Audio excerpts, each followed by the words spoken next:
ये बिल्कुल संविधान के खिलाफ है। भारत के संविधान में न तो वक्फ बोर्ड कहीं लिखा हुआ है, न वक्फ ट्रिब्यूनल कहीं लिखा हुआ है, न वक्फ एक्ट कहीं लिखा हुआ है। वक्फ का नाम का शब्द कहीं भारत के संविधान में है ही नहीं है। इसके बावजूद ये बना दिया गया है। ये राइट टू इक्वलिटी के खिलाफ है, राइट टू जस्टिस के खिलाफ है, देश की एकता अखंडता के खिलाफ है।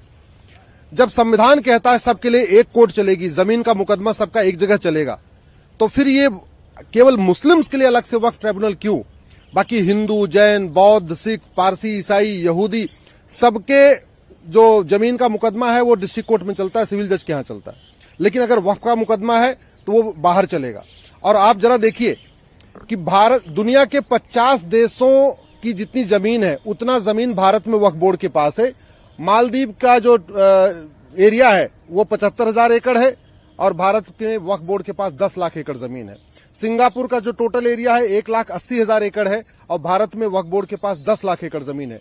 बहरीन का टोटल एरिया 1,90,000 एकड़ है, वक्फ बोर्ड के पास 10 लाख एकड़ जमीन है। हांगकांग का एरिया 2,75,000 एकड़ है, भारत में वक्फ बोर्ड के पास 10 लाख एकड़ जमीन है। डेनमार्क का एरिया 3,45,000 एकड़ है। फिनलैंड का एरिया 3,90,000 एकड़ है। मॉरिशस का एरिया 5 लाख एकड़ है। लग्जमबर्ग का एरिया 6,40,000 एकड़ है। साइप्रस का एरिया 8,30,000 एकड़ है और जॉर्जिया का एरिया 9,60,000 एकड़ है। और भारत में वक्फ बोर्ड के पास 10 लाख एकड़ जमीन है। अगर आप एरिया वाइज देखिए तो भारत में दुनिया में 50 ऐसे देश हैं जिनका क्षेत्रफल भारत के वक्फ बोर्ड के पास जो जमीन है उससे कम है। ये बहुत ही खतरनाक है। ये पहली बात तो पूरी तरीके से भेदभाव करता है। जब भारत में हमने सेकुलर शब्द जोड़ दिया तो ये सेकुलरिज्म के खिलाफ है, ये राइट टू जस्टिस के खिलाफ है, वन नेशन वन लॉ का जो कॉन्सेप्ट है उसके बिल्कुल खिलाफ है। संविधान का मतलब होता है संविधान, ऐसा विधान जो सबके लिए समान हो। वक्फ बोर्ड जैसा विधान और किसी के लिए नहीं है, इसलिए इसको पूरी तरीके से खत्म करना चाहिए। 1954 में इसको कांग्रेस ने, नेहरू जी ने बनाया, इंदिरा जी ने उसको और मजबूत किया, राजीव जी ने और मजबूत किया, नरसिम्हा राव जी ने उसको और मजबूत किया और मनमोहन सिंह जी ने और मजबूत कर दिया। और इतना मजबूत कर दिया है कि तमिलनाडु के एक गांव पे वक्फ बोर्ड ने बोला ये हमारा जमीन है। इसके पहले दिल्ली में बहुत सारी प्रॉपर्टीज हैं, उनके ऊपर कह दिया हमारी जमीन है। एक 1500 साल पुराना मंदिर था, उसको बोल दिया ये हमारी जमीन है। इसलिए मेरा ये मानना है इसको खत्म करना चाहिए, इसीलिए हमने इसको कोर्ट में चैलेंज किया हुआ है।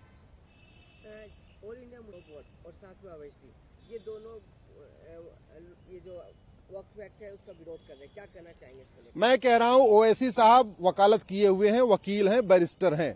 मिस्टर ओवैसी भारत के संविधान में एक जगह एक बार दिखा दें जहां वक्फ शब्द लिखा हो, वक्फ बोर्ड लिखा हो, वक्फ ट्रिब्यूनल लिखा हो, वक्फ एक्ट लिखा हो।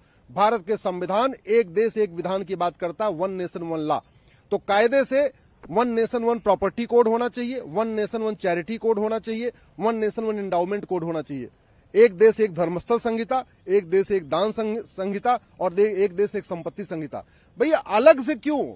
मैं पूछ रहा हूं कि ये मुस्लिम्स के लिए ही वक्फ बोर्ड क्यों? हिंदू बोर्ड क्यों नहीं? फिर जैन बोर्ड क्यों नहीं? फिर बौद्ध बोर्ड क्यों नहीं? फिर सिख बोर्ड क्यों नहीं? फिर यहूदी बोर्ड क्यों नहीं? फिर बहाई बोर्ड क्यों नहीं? फिर पारसी बोर्ड क्यों नहीं?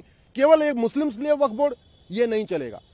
संविधान, एक देश एक विधान, जो कानून हो वो सबके लिए होना चाहिए। रिलीजन के आधार पे कोई कानून भारत में नहीं चलना चाहिए। बाबा साहब अंबेडकर यही कहते थे, संविधान निर्माता भी कहते थे कि रिलीजन के आधार पे न कोई योजना होनी चाहिए, रिलीजन के आधार पे कोई ट्रिब्यूनल नहीं होना चाहिए, रिलीजन के आधार पे कोई कोर्ट नहीं होना चाहिए। ये वक्फ जो बोर्ड है, वक्फ एक्ट है, ये पूरी तरीके से संविधान की धज्जियां उड़ा रहा है।